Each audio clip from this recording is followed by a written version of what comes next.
Welcome to this week's edition of the Pete Mezzetti Show. I'm Pete Mezzetti, sitting here with Bob Rader, who's the executive director of CABE. Bob, welcome. How are you? Good to be to back. See you. Good to see you, my friend. It's been a while. It has been. It's been a while. Yes, sir. What's new? Well, there's a lot new. Well, there is a lot new with school districts. I am the executive director of the Connecticut Association of Boards of Education. Yes. As you said, CABE is the acronym we go by. And this has been a very good year for starting school. Mm-hmm. After last year, we had no idea how well it was going to go. Right. But thanks to the work of board members right. and superintendents and teachers, we got off to a very good start. And that was despite people having some concerns about what we were going to do for this year. Okay. So that started off well. Then we had a point where we thought on September 28th or so, many of our bus drivers were not going to come in. We were going to have a problem. All over the state, and particularly in the eastern part of the state. Right. Now, that day passed, and with the help of COSTA, that's the School Transportation Association, and some of our friends from CAPS and CAS, and certainly help from Charlene Russell-Tucker, the new Commissioner of Education. We got through that. Right. There were some issues, but nothing major. So up to now, the school year has got off to a very good start. Good. What has not gotten off to a good start, at least for me, and I don't know when this will air, but certainly... We're actually live now, so... very good. Well, let's talk about the election, because that's on so many people's minds. Absolutely. In the 40 years or so I've been working for boards of education, I've never seen a more difficult year. Right. What we're seeing across the country, in some cases, have been board members harassed, superintendents harassed, followed to their cars, gotten threatening language. Oh, yeah. It has just been awful. And while Connecticut has been free to a good extent of most of such issues, certainly I know of board members who have decided not to come back on their boards, even though they were very good board members, and they weren't all Democrats, for instance, they were Republicans too, have decided not to run, and we're losing good people. And while I can't prove it, I would think by the end of the year we'll lose a number of superintendents as well. Right. School districts are set up, and school boards are generally set up to be nonpartisan. They don't get into the issues that some do on other legislative bodies. Right. But I will tell you that this year, in a number of our districts, some not far from here, national issues have played a real role. There's anger. There's concern about critical race theory, which is not being taught in our schools. No. I have seen board meetings where people complain during the public comment part, and that is certainly their opportunity and their ability to talk about masking. Right. And the very truth of the matter is, the governor made that decision. Kids and people in schools are going to be masked unless there's a change till at least February 15th. Right. It is a way of keeping us safe, keeping the kids safe, especially now we were also going to see certainly the kids get vaccines. Right. But if people think back a year and a half ago where we were, to me it's somewhat of a miracle that we have gotten through this period, that our schools are, as far as I know, fully reopened. Absolutely. And if some kids can't go to school because they're quarantined, that's certainly a problem. Right. But the truth of the matter is the job that was done by superintendents, board members, and teachers and principals has been just fabulous considering what's going on. Absolutely. So on the national level, we're seeing these type of real issues, and That's I'm very concerned. I know that the National School Boards has received complaints from many different people about harassment and intimidation of board members, and it's just created a lot of divisiveness. Absolutely. And what we've tried to do in Connecticut, first of all, I think, if you've been in Connecticut for a while, we're a pretty civil group. Yeah. A little staid, little pushback. So we haven't seen quite as much disruption. We did see disruption of the governor's roundtable on education. Yeah. Back in September, Yeah. when parents were yelling at the governor, Oh, certainly concerning masks. The whole meeting was disrupted, had to be ended, and we saw parents with their children walking out screaming profanities at the governor. Yes. And that's not something we're used to. No. So we've taken a lot of time with board chairs who are in charge of really making sure meetings are orderly and non-disruptive, and that people have their say, because that is what we do in Connecticut. We have seen them do a wonderful job ensuring everybody gets their say, letting people understand the limits of what the school board can do, certainly under a mask mandate. Right. And we have gone on, and we know that there are a few elections across the state in which different issues have come up. While usually it's the budgets and things of that nature, operational. We Right. have talked about critical race theory. Right. Absolutely. And to me, critical race theory is not, first of all, what's being taught in our schools. No. What we're trying to teach is some cultural competency. Absolutely. So when our kids leave the schools, they'll know what other people, other races, other ethnic groups have gone through. Absolutely. So if there's some understanding of that, it is not in any way set up and the teaching that we are providing is not intended, as some say, to make children feel bad. Right. It's really a question of teaching everybody's history.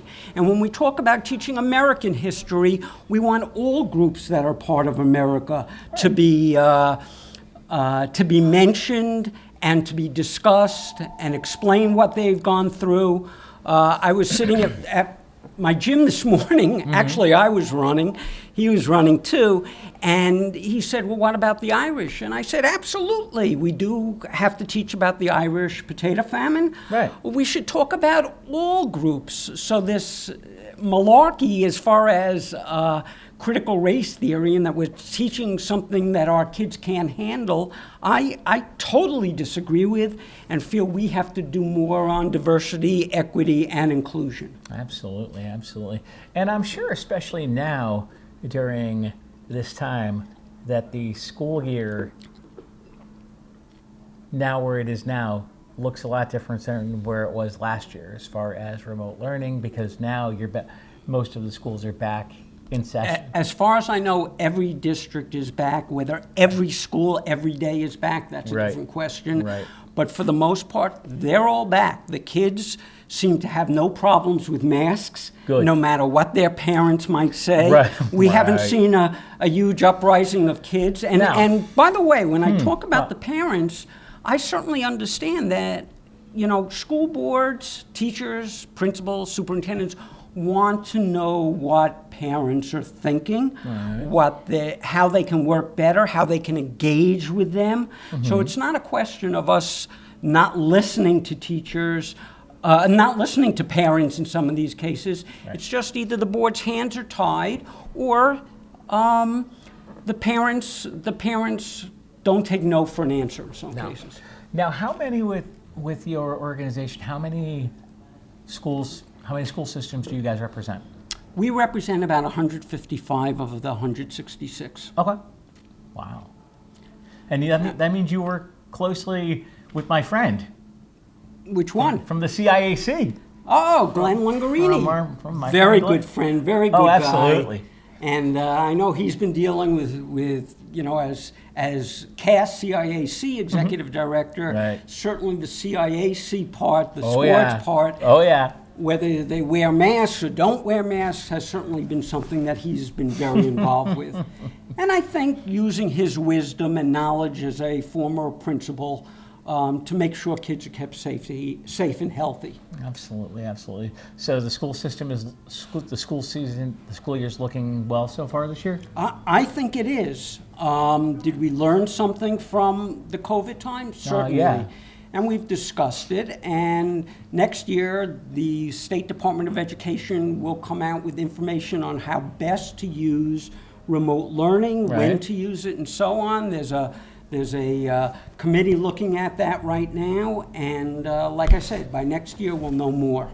Bob Rader from CABE, would you mind sticking around for another segment? It would be a pleasure. We'll be right back. Information is power, especially in times of uncertainty. In the age of 24/7 breaking news headlines, viral tweets, and social media rumors, we all need to take extra steps to verify information before accepting and sharing what we read online. Whether inaccurate information is purposely posted to deceive or defraud individuals or shared unknowingly by people who believe it's true, misinformation can be dangerous. Is there a vaccine? Are certain blood types immune? Are additional stimulus checks coming? When will we open back up? Questions are expected, and they deserve accurate answers. We need you to rely on information from official sources and credible subject matter experts. For both Connecticut-specific information and federal resources, visit ct.gov/coronavirus. Welcome back to this week's edition of the Pete Mezzetti Show. I'm your host, Pete Mezzetti, sitting here with Bob Rader, who's the Executive Director of CABE. Bob, welcome back. Thank you so much. Thank you, my friend. Hey, Bob, we were talking a little bit in the first segment about your organization of CABE, but what I didn't ask is tell us a little bit about yourself as far as how long you've been with CABE and what you did prior to that. Well, prior to CABE, which I've been with for almost 26 years as the executive director, I was at New York State School Boards Association, right, and I was doing a number of the things that I got to do here in my executive director role. I was head of risk management and policy. I was a lobbyist. I was an assistant counsel. So I am very blessed to have a wonderful staff that, since I'm not a member of the bar in Connecticut, right, I have a wonderful deputy and general counsel, Patrice McCarthy. Sure. I have other people on board. We have a great policy person, Vin Mastaro. Lisa Steimer does our convention. Nick Caruso does our field services. So I am really blessed to have such a wonderful group around me. And I'm gonna test you. Uh-oh. You have Vin Mastaro on your board. Yes, correct? Absolutely. Not on my board, on the staff. On your staff, right? Before he came onto your staff, Clinton. what did Mr. Mastaro used to do? Superintendent in Clinton. Very good. Yes. Very good. And Vin is just the great guy. Not only is he a great guy, but I did the policy work like he's doing in New York, and I could not do more. I could not ever come close to what he does as far as writing to our members, making sure they're up on the latest policies, really understanding everything from a superintendent's point of view. Absolutely. He's just terrific. Oh, he's a great guy. And the other one we have to mention, if we're going to do shout-outs, is Jan Peruccio. Love Jan. Oh, absolutely. Jan's awesome. Old Saybrook superintendent. Yeah, we have worked with her on some issues in which she was a leader. Yeah. She's not just a member of everybody who's doing things. Right. We work with the Superintendents Association all the time. Fran Rabinowitz is the executive director. Oh, yeah. And I have a phone call with her some Mondays at 8:30 in the morning, and I'm thinking I have to remember that for tomorrow morning. Oh, there you go. Fran is great, and I gotta say that the people in Connecticut working in public education, and this goes from the commissioner, the deputy commissioner, Desi Nesmith, on down, are a great group to work with. And we don't always agree with the CEA or the AFT Connecticut, but I got to tell you, I know Kate Diaz. She was she's president of CEA, fairly new, and she was a teacher in my wife's district. So I met her a little before she got on, and she does a wonderful job representing teachers in a very thoughtful, comprehensive way. Absolutely. And of course, one of the other things we have to mention that has come from the state of Connecticut is Dr. Cardona. Miguel. Yes. Yes, we can't say enough about Miguel. I have been watching him, we became friendly as he began the COVID work that we all had to do together. I saw him, I think he joked to somebody that he saw me more than he saw his wife, which was really unfortunate because he was living in Connecticut at that point. There you go. But Miguel's a good friend. He is actually going to come to the Connecticut Association of Boards of Education / Superintendents Association convention. Okay. He's going to come up. That's in just a few weeks. And we're very, very excited to have him. I have watched what he has gone through and some of the issues he has had to deal with. And I tell you, Washington is not for me, but I think he has done a marvelous job. Now, when Dr. Cardona went to Washington, that means they have a replacement for Dr. Cardona. Who is that replacement? That replacement is Charlene Russell Tucker. That's right. And I believe last time we were together, she was in the running for the job. Yes, and she got the job. Okay. And I got to tell you, Charlene is wonderful. Is she? She has a very good sense of what parents need and what school districts need. She's a very good friend of Cabe. And I want to mention something along those lines, Peter. When every year, or almost every year, Cabe gives a Friend of Public Education award. And it's always been either to a person, which is the usual, or in one case we gave it to a person and an organization. That was David Nee and the Grasstein Memorial Fund. Okay. This year we decided to give it to a group that does webinars every Tuesday morning at 8 o'clock till 9 o'clock, made up of not only Charlene Tucker and her staff from the State Department of Education, but also the Department of Public Health.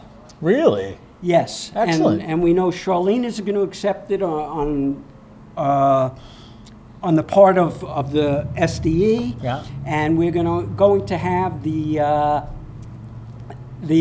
former commissioner, she's no longer the commissioner, Deidre Griffith, accepted on behalf of DPH. And we are just so excited. They provided so much very good information from just about when COVID started. It's been over a year. They provide good information. Anybody can get on those calls, ask their questions, and it has just been really so helpful. And we hear individual principals, we hear superintendents, health professionals ask their specific question about their schools or their children, and these folks have done a marvelous job in explaining what it really means and what kind of testing you have to have and where you need masks and so on. Right. So we're just delighted to provide that award to two different groups that know how to work together. Absolutely. Now, you said earlier that they have a new executive director of the CEA. Who is it? Well, it's not a new CEA executive director, it's a president. Okay. Kate Diaz. Okay. And she came from Manchester, was I think a math teacher. All right. Just very nice to work with.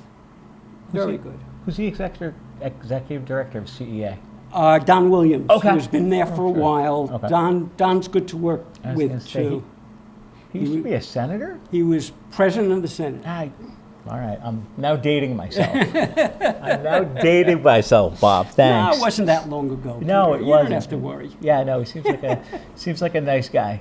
I've never met him, never had a chance to interview him, but he seems He'd very be good to interview. Yeah? Oh yeah. All I right. like Peter. I like Kate. Yeah. They're just very good people to work with. There you go. So what else is going on in the school year that we want to talk about? Well, those things we started out with have been major. The whole questions of masking and vaccination and the disruption we've seen across the country. Mm-hmm. And I got to tell you, we have tried very hard, as I began to say, with board chairs, teaching them how to run good meetings, ensure everybody has a say, everybody is included, and that's really worked well. in Connecticut, and it hasn't in all other states. Right. Hopefully, we are seeing the end of the election season, perhaps a tamping down of some of the passions. Okay. But I always tell people, no matter who gets on your board, they have to understand that even though they might have come in with one issue that they really care about, their job is to build a coalition. Because one person on a board can't accomplish anything. Nope. One person away from the table can't accomplish anything. Right. But when you are sitting there with whatever it is, a 5-member, 7-member, 9-member board, your job, if you want to get the things you most care about to be successful, and Right. whether that's special education, DEI, the Booster Club, football, whatever your passion is, Right. gifted and talented, whatever your passion is, you need more than just your own vote. Right. You need a majority, and the only way you're going to get that is working with others on what they think is so crucial. And certainly it's the chair's job with the superintendent to provide really good orientations for board members, because it's not like sitting as head of a, even for me, Right. I'm basically CEO of CABE, I'm executive director. Right. But I have to answer to a board. Right, of course you do. And boards of education, obviously, they answer to the people who put them in, but not only those. They answer to everybody in the district once they're in. Absolutely. Speaking of Board of Educations and locally, Yeah, one of my favorite towns, yes. the town of Essex. Our friend, Lon our buddy. Lon Seidman is going to come on he's been on our board for a number of years. Oh, really? I He's didn't know that. He's gonna come in, I believe it's Secretary Treasurer. Really? And Cool. Lon is always good to talk to, Oh, yeah. always has an opinion on things. Oh, yeah. In a good way, knows how to work with other people. Oh, yeah. I think the world of Lon. Oh, Lon Seidman is probably one of the nicest people Absolutely. in the world. Absolutely. So, how closely do you guys at CABE work with the governor's office? We do. We generally work these last few years more with the commissioner's office. Okay. We certainly have people, we speak to the governor, or our people who represent us speak to the governor. But as a general rule, we work mostly through the Commissioner of Education. Okay. And And she certainly talks to the governor. And obviously she's new, but she's doing well so far. Absolutely. And we have the State Board of Education. One of the people on it happens to also be the president of CABE. He's now going to leave in the next couple of weeks as the president. But Don Harris has done a really good job Okay. of setting apart his two different hats, Yeah. and being able to work on behalf of the children in the state. Absolutely, absolutely. So we got a little bit more time left. What else we want to talk about and Well, educate people about? I always like to talk about DEI because Yeah, with okay. the number of students, and that's diversity, equity, and inclusion, Mm-hmm. and with the number of students we have, which is over 50% are minority at this point, we have to make sure that boards are sensitive to their needs. Right. So we talk, which is kind of different from the other 49 state school boards associations. I think we talk more about DEI and the importance of having members on the board who understand and are sensitive to the needs of children who are of color. And we've been doing this for quite a while. We're going to start affinity groups where people from boards can come to one of these groups and feel comfortable working with others who are in the same situation. And of course, we continue to work harder on the MTR issues. That's the minority teacher recruitment. I serve on a panel that oversees what the State Department of Education is doing on it. A lot of our board members are very involved with these type of issues. And as I like to say, having teachers and administrators of color don't only help the people, the students who are of color. Studies have found that it helps all the kids. Right. And especially when they're going to get out of school. And, you know, we've heard lots of stories about people having graduated, maybe not so much in Connecticut, but certainly there are some who's never worked with a person of color, an African American, or a Hispanic individual. And that's not healthy. If you want more information about CABE, where can they go? Certainly they can go to our website. It's www.cabe.org. Bob Rader from CABE, thanks for some time, and hopefully we'll see you again soon. I hope so. I hope got so. it. I always enjoy coming on with you. You got it. Thanks, Thank Bob. you. On behalf of Bob Rader, I'm Pete Mezzetti. Thanks, good night, and we'll see you next time.